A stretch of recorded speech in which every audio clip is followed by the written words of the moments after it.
industrielle, je voudrais pointer un certain nombre de sujets qui sont extrêmement importants. C'est-à-dire qu'aujourd'hui, EDF, le groupe, EDF SA, on est dans un environnement qui bouge de façon extrêmement considérable, avec des risques qui sont extrêmement nombreux. Alors, si je commence par écarter un sujet qui est quand même important, parce qu'il nous a causé quand même beaucoup de pertes au fil des ans, l'international. Quand vous regardez ce qui s'est passé depuis un an, on a quitté l'Allemagne, enfin, pour ainsi dire, hein, on a vendu ENBV. Alors ENBV, c'était la pépite d'EDF, c'était vraiment la collaboration la plus proche. Bon, ceci dit, on a bien fait de le vendre, puisque on l'a vendu juste avant que le gouvernement allemand arrête le nucléaire, et donc la valeur de NBV a dû diminuer de moitié. Mais enfin, sur le plan industriel, c'est pas extrêmement génial de vendre, de se séparer de la filiale qui était la plus proche d'EDF. L'administration, je n'avais pas approuvé cette orientation. Le résultat, c'est que le nucléaire aux États-Unis a pris du plomb dans l'aile. Pour une raison très simple, ça n'a rien à voir avec Fukushima, parce que ça date d'avant Fukushima. Ça a à voir avec les gaz de schiste, parce qu'aux États-Unis, ils sont comme ailleurs, ils ont découvert que le gaz de schiste, ça existait. Sauf qu'aux États-Unis, c'est un pays libéral, donc chacun est propriétaire du sous-sol, donc chacun vend son sous-sol pour extraire le gaz de schiste. Résultat, le gaz a chuté en termes de prix, et donc par conséquent, l'électricité nucléaire par rapport au gaz n'était plus rentable, et donc on se retrouve avec un achat de plusieurs milliards d'euros d'une société dont maintenant nous avons que faire. Bon, l'avenir du nucléaire, ça m'apparaît évidemment évident, en particulier post-Fukushima. On a l'hydraulique, puisque l'ouverture à la concurrence des barrages est décidée par les pouvoirs publics, et ça va se mettre en œuvre incessamment sous peu. Et on a la distribution, puisque le monopole de distribution, sous des formes ou sous une autre, est attaqué de façon assez régulière. Donc je reprends ces 3 points rapides pour essayer de vous camper le paysage, parce qu'en fait, derrière ces aspects industriels, il y a nous, 10 ans, de 20 ans. 10 milliards d'euros, nous dit-on, c'est énorme, c'est le gaspillage, on voit bien. Je voudrais dire une chose, 10 milliards d'euros pour prolonger les centrales de 20 ans, vous mettez à côté le prix de l'appel d'offres sur l'éolien offshore qui est en train d'être lancé sur la côte normande, sur un certain nombre d'autres côtes. L'éolien offshore, c'est de l'ordre de entre 11 et 12 milliards d'euros pour 6 000 mégawatts. 6 000 mégawatts qui fonctionneront en moyenne 25% du temps. Et pas toujours, et c'est surtout là notre problème, au moment où on en a besoin.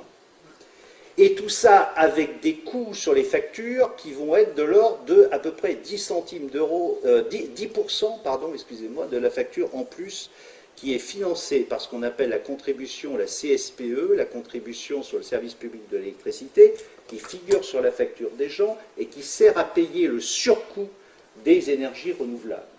Donc quand on discute de ça et quand on met en face les chiffres, d'un côté 10 milliards d'euros pour avoir de l'électricité dès lors que les conditions de sûreté sont réunies. Si les conditions de sûreté ne sont pas réunies, il n'y a pas de débat, il faut arrêter les centrales. Au contraire, dont la croissance, on a un taux de natalité qui est à 2, pratiquement au taux de renouvellement des générations. Donc si on veut ça, il n'y a pas 50 solutions, soit on les met comme ça, soit on les met comme ça. Mais et voilà, ou alors on interdit les résidences secondaires, ou alors on interdit, je ne sais pas, mais il y a un moment. Donc c'est ce type de débat qu'on a eu à la commission énergie 2050, qui est un vrai débat, qui est un débat tout à fait central. Par exemple, l'étalement urbain, parce que peu de gens savent, tous les 7 ans, il y a l'équivalent d'un département français qui disparaît, de terre agricole qui disparaît. Tous les 7 ans. C'est pas tout à fait mince, c'est pas un petit truc. Bon, c'est pas un petit truc. Bon, donc voilà, je vous livre un peu parce que ce qu'il n'a pas dit Christian, c'est que je suis aussi pour la Confédération membre du Conseil économique, social et environnemental et qu'on travaille, là j'ai terminé, on a terminé un travail collectif sur le bilan du Grenelle de l'environnement, on a travaillé sur tous ces aspects et de dire que c'est pas forcément très simple. Il y a plusieurs réponses. Il y a une réponse d'abord, EDF doit rester public, et non seulement doit rester public, mais doit être 100% public, parce que la mise en bourse d'EDF, je suis désolé, c'est quand même une situation dont on met le focus sur la rentabilité, et que ça fait jamais bon ménage à long terme, ou à moyen terme, ou à court terme, avec la sûreté. La sûreté, la sécurité des personnes et des biens. Donc le nucléaire, moi j'y crois, mais ce n'est pas une énergie comme les autres. On ne peut pas confier ça à n'importe qui. Ce qui nous a conduit, d'ailleurs, ce qui nous pose parfois des problèmes avec nos amis gaziers, à dire GDF Suez n'est pas légitime à faire d'une centrale nucléaire dans le Rhône.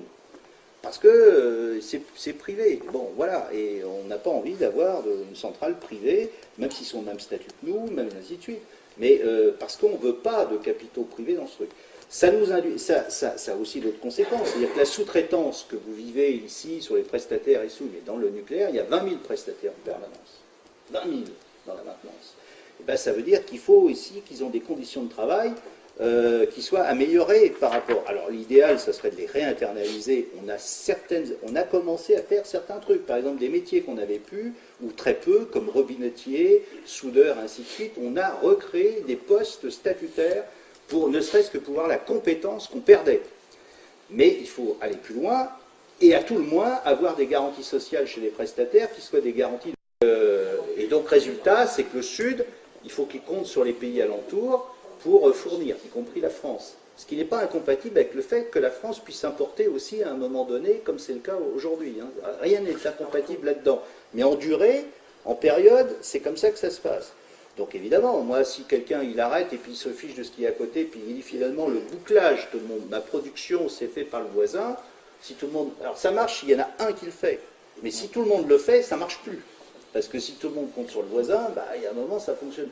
On dit, vous voyez, vous êtes mauvais, d'accord. Mais si on avait fait la même chose qu'eux, on n'aurait pas importé leur truc. Et puis après, ils demandent aux autres de régler la facture. C'est quand même quelque chose d'un peu fort. Bon, alors je ferme cette parenthèse. Mais sur le nucléaire, on a évidemment le débat de Fessenheim, on a le débat de l'exportation. Parce que contrairement à ce que tout le monde dit, le nombre de pays qui ont arrêté le nucléaire est bien plus faible que le nombre de pays qui ont décidé de le poursuivre. Pour une raison très simple, c'est que dans le monde entier, il y a encore plein de gens qui n'ont pas d'accès à l'énergie.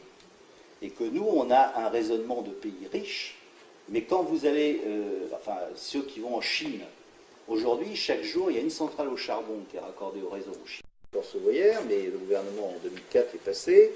Le EDF n'a plus de monopole de concession d'électricité. Plus exactement, dans les textes qui dataient de 1919, il y avait ce qu'on appelait le droit du grand-père. C'est un terme qui existe aussi dans les transports aériens sur les créneaux horaires. C'est un système qui consiste à dire que celui qui a une concession d'électricité, en l'espèce, il est prioritaire pour l'attribution, le renouvellement de la concession. Ça s'appelle le droit du grand-père. Et ce droit du grand-père faisait que EDF, à l'expiration de la concession, on en reprenait pour, alors à l'époque, on s'en fichait, 60 ans, parce que c'était monopole, mais à la limite, on pourrait en reprendre pour 30 ans. Ça, c'est plus possible depuis qu'on est société anonyme. Depuis qu'on est société anonyme, on doit faire un appel d'offres, le gouvernement. Je rappelle que l'eau, c'est la propriété de l'État. L'eau, c'est l'État. Hein. Donc, c'est nous qui avons une autorisation, une concession pour installer sur l'eau un ouvrage destiné à produire de l'électricité. Cet ouvrage revient à l'État à l'expiration de la concession.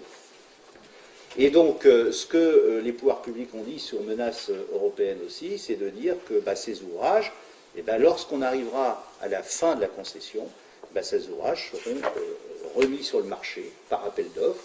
Et là, ça peut être EDF qui le prend, mais ça peut être un autre qu'EDF. Pendant la canicule, autrefois, ça a coûté 300 millions d'euros à EDF d'acheter l'électricité pour donner à tout le monde. C'est une mission de service public, mais elle n'a pas été payée par l'État. Et pourtant, on est en concurrence, donc c'est nous qui avons tout payé. Et là, pendant le froid, ça va encore être nous qui avons payé. Moi, je trouve que c'est bien sur le service public. Mais ça prouve aussi que ce n'est pas compatible avec la mise en bourse. D'ailleurs, vous voyez bien le cours de l'action. Pour ceux qui ont des actions, moi, j'en ai pas, mais les gratuites, bien sûr, mais sinon, hein, vous avez vu, c'est une catastrophe. Mais parce que tout simplement, l'État fixe tout dans le machin, et puis il vous dit, il n'y a pas de marge. L'État fixe les prix, l'État fixe les machins, et puis l'État décide de vendre l'hydraulique, l'État décide de ci, l'État décide de ça. Alors, sur l'hydraulique, on a un problème majeur, hein, c'est les gens, les salariés. Parce qu'en droit commun, normalement, quand vous avez quelque chose qui est vendu, normalement, les salariés suivent. Alors là, c'est un problème, parce que si je vends un barrage, il n'y a pas forcément des agents qui sont affectés au barrage. Il y en a qui sont affectés, les gros, mais les petits, ce n'est pas le cas. Et puis ceux qui font de la recherche, et puis ceux qui font de la télécommande, ils sont affectés au barrage ou ils restent à EDF ou... Donc je ne vous dis pas la pagaille. Et ceux qui font l'informatique. Ben oui, l'informatique, c'est que je dis, tous ceux qui sont autour du barrage, mais qui ne sont pas nécessairement affectés à un barrage déterminé. Comment on en fait? Qu'est-ce qu'on fait? S'ils restent à EDF et qu'éventuellement il n'y a plus de boulot, ben, il va falloir qu'on leur trouve une autre activité avec des risques que tu évoques de réforme de structure encore. S'ils sont transférés, où? Si c'est le main norvégien, suédois, machin, et ainsi de suite. Bon, ils sont censés appliquer le statut, puisque le statut, c'est tous ceux qui font de la production d'électricité. Néanmoins, il y a quand même des tas de trucs qui sont hors statut, et vous avez l'intéressement, vous avez le machin, sans compter qu'on commence à avoir des problèmes. Je vous signale qu'à la SNET, qui est achetée par l'Allemand, la SNET, c'est la filiale électrique, l'ancienne filiale électrique des Charbonnages de France. Elle est dans l'Est, dans le Nord et dans le Sud, à Gardanne. C'est la SNET, elle a été vendue d'abord à Endesa, l'espagnol. Puis Endesa, au bout d'un moment, elle a revendu aux Allemands. Qu'est-ce que fait les Allemands? Ben, les Allemands, ils sont en train de supprimer plus de la moitié des emplois. La moitié. Et on a un problème, c'est, ben, est-ce qu'il y a une garantie d'emploi dans le statut? Alors vous pouvez chercher, il n'y a pas de garantie d'emploi dans le statut. C'est marqué nulle part. Alors nous on a toujours dit, elle est implicite parce qu'en fait, il n'y a pas de licenciements économiques qui sont prévus. Donc, il y a une garantie d'emploi. Mais voilà. Et les autres. Donc, ils ont le droit jusqu'à 25% de part de nucléaire d'EDF à un prix fixé par l'État. Ils se sont battus comme des chiffonniers pour savoir si c'était 49 € ou si c'était 35. Le ministère a fixé à 42, 41 puis 42. Mais enfin, vous voyez. Et qu'est-ce qu'a fait E.ON? Ben, E.ON, il avait des investissements de centrales thermiques au charbon. Et quand il a vu qu'il pouvait accéder à un prix correct à l'électricité produite par les centrales nucléaires, il a abandonné le plan. Non seulement il a abandonné, mais comme il avait des centrales thermiques qui devaient être mises aux normes de désulfuration de fumée et ainsi de suite, il ne fait plus les investissements. Ce qui explique pourquoi il est en train de supprimer des emplois. Donc vous voyez le mécanisme absurde et comment, d'une décision économique, on en arrive à poser des problèmes fondamentaux sur nos garanties sociales. Et donc sur l'hydraulique, il faudra, je reviens sur l'hydraulique, il faudra qu'on soit extrêmement vigilant. Il faut, nous, ce qu'on prône, on était contre évidemment la transformation SA, on est contre l'ouverture des marchés, mais une fois qu'ils existent, il faut qu'on défende les agents. Et nous, ce qu'on prône, c'est un système comme ça s'est passé entre EDF et la Compagnie nationale du Rhône, c'est-à-dire que les agents ont eu le choix, soit de rester où ils étaient, soit de réintégrer EDF, et tous les ans, ceux qui ont choisi la CNR, ils ont le choix de revenir à EDF s'ils le souhaitent, au cas où ça ne se passerait pas bien. Maintenant, elles deviennent un peu de mauvaise foi des collectivités locales. Donc les collectivités locales ont protesté contre la dégradation de la qualité de fourniture. Alors c'est vrai que la dégradation de la qualité de fourniture, elle a été réelle. Mais c'est vrai aussi que depuis 1 ou 2 ans, il y a eu quand même beaucoup d'investissements qui ont été faits sur le réseau et la qualité ne se dégrade plus. Bon, heureusement, elle remonte un peu, heureusement. Mais la distribution, c'est vraiment l'exemple même de ce qu'il n'aurait pas fallu faire. À l'époque, on a foutu plein d'argent sur l'international, et que ce soit le transport ou la distribution, on n'a pas fait les investissements qu'il fallait. Bon, même des choses aussi simples que les lagages, les machins, les trucs, enfin l'entretien, voilà.